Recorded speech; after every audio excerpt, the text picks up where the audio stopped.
السلام علیکم ورحمۃ اللہ وبرکاتہ۔ وزیر اعظم عمران خان صاحب کی طرف سے قوم سے جو بجٹ کے موقع پر خطاب کیا گیا، اس خطاب کے اندر ان سے وہی غلطی ہوئی ہے جو ہمیشہ ان سے ہوتی آئی ہے۔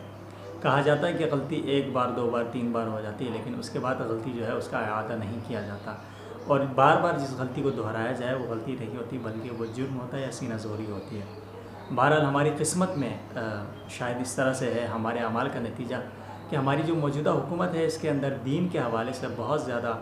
غیر سنجیدگی نظر آتی ہے۔ مذہبی معاملات میں وزیر اعظم سے لے کر ان کی مشیروں تک اور نچلے طبقے تک بالعموم مذہبی معاملات میں غیر سنجیدگی ہے۔ اس کا اظہار نہ صرف حلف کے موقع پر کیا گیا بلکہ ہم نے اس طرح کی چیزیں اس کے بعد بھی کئی بار دیکھیں، چاہے وہ فیصل وڈاوا کا بیان ہو، چاہے وہ فواد چودھری کے بیانات ہوں، یا پھر جناب صدر عارف علوی صاحب کا جو حلف نامہ ہے اس کے دوران کی گئی حرکت ہو۔ اور سب سے جو ابھی بات زیر بحث ہے وہ عمران خان کا حضرات صحابہ کرام کے متعلق رضی اللہ تعالیٰ عنہم اجمعین، کہ وہ علیہ باللہ غزوہ بدر میں 313 کے علاوہ باقی جو ہیں وہ جانے سے ڈرتے تھے، اور پھر غزوہ احد کے موقع پر حضور صلی اللہ علیہ وسلم کا حکم نہ مان کے لوٹ مار کی گئی، یعنی یہاں پر انہوں نے غنیمت کو لوٹ مار سے تعبیر کیا ہے۔ اس کے بعد عمران خان صاحب جو ہیں وہ تنقید کی زد میں ہیں، ہم نے خود تنقید کی اور اس بات پر واقعی ان کی گرفت بنتی ہے۔ شیخ الاسلام مفتی تقی عثمانی صاحب نے اس کے اوپر رد عمل دیا، باقی ظاہر ہے جماعتوں نے دینا ہوتا ہے یا پھر جو سیاسی مخالفین ہیں ان کا بھی ایک طریقہ کار ہوتا ہے، لیکن کیا ہم نے ہر طرح جو ہے ان کی ہمیشہ صرف یہ بینیفٹ آف ڈاؤٹ یا ان کو سلپ آف ٹنگ کہہ کے ان باتوں کو ہمیں نظر انداز کر دینا چاہیے، یا بس یہ کہہ دینا کہ بھائی ان کی دینی معلومات ٹھیک نہیں ہیں، یہ کہہ کر ایک مذمتی بیان دینے کے بعد ہمیں خاموشی اختیار کرنی چاہیے؟ میرا خیال یہ ہے کہ بہت زیادہ سنجیدہ اور حساس معاملہ بن چکا ہے۔ مملکت خداداد پاکستان، جسے اسلامی جمہوریہ پاکستان کہا جاتا ہے، اس کے اوپر حکمرانی کرنے والا وہ طبقہ جو اس 22 کروڑ عوام کا کرتا دھرتا ہے، اس کا مقتدا اور پیشوا بنا ہوا ہے، اس عوامی نمائندگی کا حق ادا کرنے کے لیے جس پارلیمنٹ میں وہ بیٹھے ہوئے وہاں پر انہیں دینی حمیت اور غیرت کا کچھ بھی معلوم نہیں ہے۔ یہاں تک کہ جو ہمارے پرائم منسٹر صاحب ہیں، کہا جاتا ہے بہت زیادہ اسلام پسند ہیں، اور ویسے بھی ان کو جو مغربی دنیا میں بھی یہ لیبل ملا، پاکستان کے اندر ان کو طالبان خان کہا گیا، لیکن اس کے باوجود یہ سمجھتے ہیں کہ عمران خان صاحب جو ہیں ان کا مطالعہ بہت زیادہ سطحی ہے، اور جو ان کا مطالعہ ہے وہ بھی اسی طرح سے جس طرح عام طور پہ ہے، اور کسی بھی مسلمان کو جتنی دین کی معلومات ہونی چاہیے، دین کا علم ہونا چاہیے، اچھے برے کا، بھلا کیا ہے، حرام کیا ہے، حلال کیا ہے، ان تمام چیزوں کی جو حساسیت ہے، میرا نہیں خیال کہ عمران خان صاحب کو واقعتاً اس کا پتہ ہے، ورنہ وہ اس طرح سے اصحاب رسول کے متعلق ان الفاظ کا استعمال نہیں کرتے۔ اب اس کے بعد ہوا یہ ہے کہ بہت سے ہمارے دوست، ہمارے جاننے والے بھی، اور ہمارے کئی احباب جو شاید سیاسی مخالفت کی وجہ سے یا پھر جذبات کی وجہ سے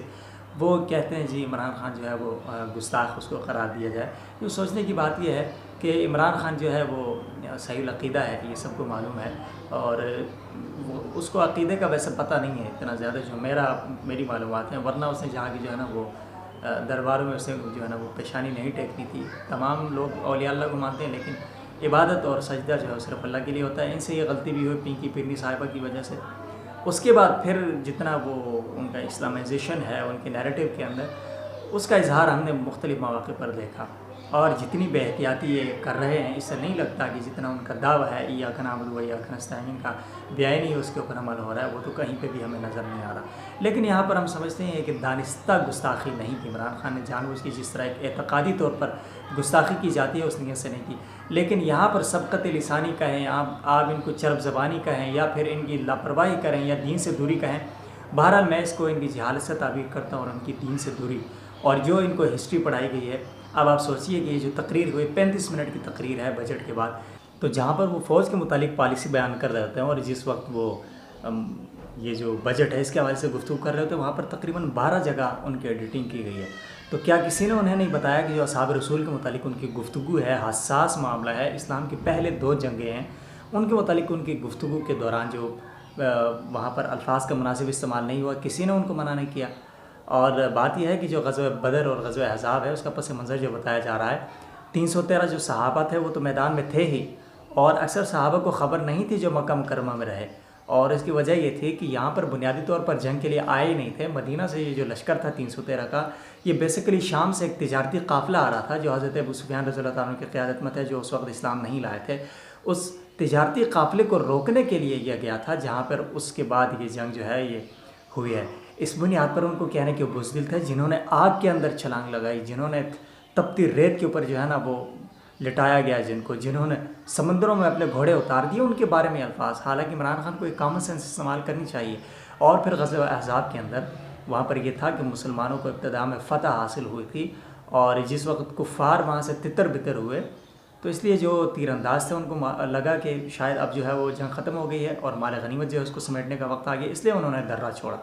اور یہاں پر ان کی بدنیتی یا لوٹ مار کا لفظ استعمال کرنا ہی بے ادبی ہے اور بہت نامناسب ترین ہے، کیونکہ جو مال غنیمت ہے وہ اللہ تعالیٰ کا بہت بڑا انعام ہے. وہ اللہ اسے اپنا مال قرار دیتا ہے، اللہ اور اس کے رسول کا مال قرار دیتا ہے، اس لیے وہ ایک پاکیزہ طیب مال ہے، کیونکہ اس میں جان لڑانی پڑتی ہے. اسلام کی حفاظت کے لیے جنگ لڑنے کے بعد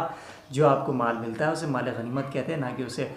لوٹ مار اسے نہیں کہا جاتا. اور غزوہ احد میں بھی حضرت خالد بن ولید رضی اللہ تعالیٰ عنہ اس وقت اسلام نہیں لائے تھے، تو جو کفار کا لشکر تھا اس کی قیادت ان کے پاس تھی. تو درے سے جو حملہ آور ہوئے تھے وہ ان کی حکمت عملی تھی، جس میں مسلمانوں کی بہت بڑی تعداد جو ہے وہ شہید ہوئی. اس لیے تاریخ جو ہے اس کو ہمیشہ تاریخ کے تناظر میں نہیں دیکھنا چاہیے، جبکہ اصحاب رسول کا جو معاملہ ہے وہ قرآنی معاملہ ہے. اور حضرت امیر شریعت عطا اللہ شاہ بخاری صاحب رحمۃ اللہ علیہ فرماتے ہیں کہ اصحاب رسول تاریخی شخصیات نہیں ہیں بلکہ قرآنی شخصیات ہیں. تاریخ پہ آپ تنقید بھی کر سکتے ہیں، اس کی تنسیخ کر سکتے ہیں، اس کے اندر تعدیل کر سکتے ہیں، آپ اس کو رد کر سکتے ہیں، لیکن جو قرآن کا معاملہ ہوتا ہے اس کے اندر آپ کو براہ راست ایمان لانا پڑتا ہے. ایمان غیب کے اوپر جس طرح آپ ایمان لاتے ہیں، اس لیے قرآنی جو احکام ہیں یا قرآنی شاعر ہیں یا قرآن کی جو اصول ہیں اور قرآنی جو شخصیات ہیں ان کے اوپر ایمان لایا جاتا ہے. میں سمجھتا ہوں کہ عمران خان صاحب کی جو کمپنی ہے ان کے ارد گرد جو لوگ ہیں ان میں بہت بڑی تعداد ایسے لوگوں کی ہے جو اصحاب رسول کے متعلق اچھے نظریات نہیں رکھتے، چاہے وہ ان کے پرسنل سیکرٹری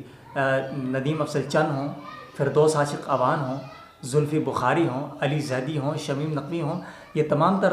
اس مکتب فکر سے تعلق رکھتے ہیں جن کے ہاں اصحاب رسول پر تبرہ کیا جاتا ہے. اور یہ جو الفاظ ہیں لوٹ مار کے، ڈر گئے، بزدل، یہ انہی کے الفاظ ہیں. یہ انہی کے الفاظ ہیں جو خان صاحب کی محفلوں میں میرے خیال میں آج کل زیادہ سنائی دی جا رہی ہیں، اور خان صاحب کے سامنے اس انداز سے پیش کیا جا رہا ہے کہ جیسے وہ صحابہ کو مانتے ہیں اور تاریخ کے بڑے وہ جو ہے نا ماہرین ہیں، اور خان صاحب ان کی اس واردات کو سمجھ نہیں پا رہے. جو جہاں تک میرا گمان ہے یا مجھے یہی لگ رہا ہے کہ خان صاحب کے ارد گرد اس طرح کے لوگوں کا جمگھٹا ہے جو انہیں ریاست مدینہ کے حوالے سے بریف کرتے ہوئے اس طرح ان کو غلط پٹری پر چڑھانے کی کوشش کر رہے ہیں. میں سمجھتا ہوں کہ ایک اسلامی مملکت کا دعویدار ملک اور اس کے اوپر جو حکمران ہمارے ساتھ چل رہا ہے، جو نظام ہمارا چلا رہا ہے، اس کو اتنا تو معلوم ہونا چاہیے جتنا ایک عام مسلمان کے لیے ضروری ہے. اس لیے جو ہے وہ اصحاب رسول کے معاملے میں بہت زیادہ احتیاط کی ضرورت ہے. جن صحابہ نے پوری دنیا کے اندر رسول اللہ کا نظام، اللہ کا دیا ہوا قرآن اور اللہ کا دیا ہوا دین پوری دنیا کے اندر پھیلایا، سلطنت کی، حکومت کی اور خلافت کا ایسا خوبصورت ترین نمونہ پیش کیا کہ دنیا جو ہے وہ ان کے آگے ڈھیر ہو گئی، اور دنیا نے تسلیم کیا کہ کوئی آیا ہے جنہوں نے ایسی بھی کوئی جماعت تھی جنہوں نے پوری دنیا کے اندر ایسا نظام انصاف قائم کیا کہ شیر اور بکری جو ہے ایک ہی جگہ پانی پیتے تھے. مثال اس طرح سے دی جاتی ہے. تو اس حضرت عمر رضی اللہ تعالیٰ عنہ کو اپنا آئیڈیل ماننے والے، ان صحابہ کرام کی خلافت راشدہ کو اپنی ریاست مدینہ کا ماڈل سمجھنے والے عمران خان صاحب جو ہیں وہ صحابہ کے بارے میں گفتگو میں بہت زیادہ احتیاط کریں. اور ابھی جو ان کو رد عمل ہی پیش آ رہا ہے یہ میں سمجھتا ہوں کہ بہت اچھی بات ہے. لوگوں کے اندر شعور آنا چاہیے کہ اصحاب رسول کا معاملہ اتنا حساس ہے کہ اس کے اوپر گفتگو کرتے ہوئے جو ہے وہ ادب کا دامن تھامنا ہے. یعنی جہاں پر رسول اللہ صلی اللہ علیہ وسلم کے سامنے اونچی آواز میں بات نہیں کی جا سکتی، تو ان کی جو جماعت صحابہ ہے اس کے متعلق بھی حضور کی نسبت کی وجہ سے ان کا ادب و احترام، کیونکہ اللہ کی چنی ہوئی وہ مخلوق ہے، اللہ کی چنی ہوئی جماعت ہے کائنات عرضی کے اوپر، بلکہ دنیا و مافیہ میں پیغمبروں کے بعد جو سب سے مقدس ترین مخلوق ہے وہ ہے اصحاب رسول، جنہیں اللہ تعالیٰ نے خود چنا، ان کے دلوں کو دیکھا اور انہیں عادل قرار دیا کہ یہ جو ہے تمام کے تمام عادل ہیں. ان صحابہ کے بارے میں جنہوں نے آگ میں کودنے سے گریز نہیں کیا، جنہوں نے تپتی ریت پہ لیٹنے سے گریز نہیں کیا، جنہوں نے آروں سے چرنے سے گریز نہیں کیا، اور جنہوں نے سمندروں میں اپنے گھوڑے اتارنے سے گریز نہیں کیا، جو میدان جہاد میں تلواروں کے سائے تلے جو ہے وہ اپنی جان کٹوا کر اصحاب رسول نبی کریم صلی اللہ علیہ وسلم سے اپنی محبت کا، ان سے اپنی عقیدت کا اور اپنی وفاداری کا اظہار کرتے رہے، ان کے متعلق اس طرح کی گفتگو، میرا نہیں خیال کہ عمران خان صاحب پاکستان کی فوج کی کسی جنگ کے بارے میں بھی اتنی غیر محتاط گفتگو نہیں کریں گے۔ اگر وہ اپنے جو اکابر ہیں ان کے جنرل نیازی صاحب، ان کے متعلق گفتگو کر کے کبھی نہیں کہہ سکیں گے کہ اس کی قیادت میں 90,000 پاکستانی جو فوجی ہیں، اس کی غلط قیادت نے وہاں پر ان سے ہتھیار ڈلوائے، اس کی غلط پالیسیوں نے وہاں پر پوری ملک کا جو ہے اور پوری دنیا کے سامنے ہمارے لیے ایک سبکی کا سامان پیدا کیا۔ یہ ہرگز یہاں پر جو ہے نا غیر محتاط طریقے سے گفتگو نہیں کریں گے، کیونکہ یہاں پر تو بھائی ظاہر ہے وہ خان صاحب کو لانے والے وہی ہیں، اور میں نہیں سمجھتا کہ انہیں اتنی غیر سنجیدگی کا مظاہرہ کرنا چاہیے۔ ایک اہم ترین ملک کی سب سے بڑی پوسٹ کے اوپر وہ ہیں، انتظامی امور کے سب سے بڑے سربراہ، اور اس کے زبان سے ریاست مدینہ کا دعویٰ بھی اور اس طرح کی گفتگو بھی۔ میرا خیال ہے اس حوالے سے ہمیں اوپر سے نیچے تک بہت زیادہ غور کی ضرورت ہے، اور خان صاحب کو اپنے مشیروں کا جو ہے ان کے لب و لہجے کو دیکھنا چاہیے، ان کے نظریات کو دیکھنا چاہیے۔ ٹھیک ہے، وہ ملکی معاملات میں اگر آپ کے مشیر ہیں اور وہ کار حکومت میں آپ کا ہاتھ بٹاتے ہیں تو وہ ایک الگ بات، لیکن جو مذہب ہے، دین ہے، اس کے معاملے میں وہی اصول چلے گا جو اللہ اور اس کے رسول نے پسند کیا۔